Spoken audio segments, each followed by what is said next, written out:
ଜୟଗୁରୁ। ବିଶେଷ ଭାବେ ଅନୁରୋଧ କରାଯାଉଛି ଆମର ଭକ୍ତି ତରଙ୍ଗ ସବୁଦିନ ଚାଲୁ ରହୁଥିଲା।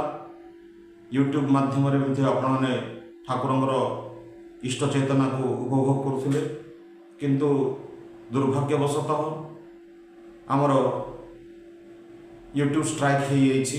ପାଖାପାଖି 90 ଦିନ ଧରି ଚାଲିବ ଏଇଟା। ଏଣୁକରି ତାର ବିକଳ୍ପ ଭାବରେ ଆପଣଙ୍କର ବହୁ ଭଲ ପାଇବାକୁ ଚିନ୍ତା କରି ଆଉ ଏକ ନୂତନ ଭାବରେ ଚ୍ୟାନେଲକୁ ତିଆରି କରାଯାଇଛି। ଆପଣମାନେ ଯଦି ସବସ୍କ୍ରିପସନ୍ କରିବେ ତାହେଲେ ଏହି ଚ୍ୟାନେଲଟିକୁ ମଧ୍ୟ ସେହି ଠାକୁରଙ୍କର ଇଷ୍ଟ ଚେତନାକୁ ଚିନ୍ତା କରି ଜାଗ୍ରତ କରି ସେଥିରେ ଆମେ ଠାକୁରଙ୍କ କଥା ସବୁ ଛାଡ଼ିବୁ ଏବଂ ପ୍ରତ୍ୟେକ ଦିନ ଭକ୍ତି ତରଙ୍ଗର ତାର ଲାଇଭ୍ ଟେଲିକାଷ୍ଟ ମଧ୍ୟ ସେଥିରେ ହେବ। ଏଣୁକରି ବିଶେଷ ଅନୁରୋଧ କରାଯାଉଛି ଆପଣମାନଙ୍କୁ ସକାଳେ ଆଜି ଛଡ଼ାଯାଇଛି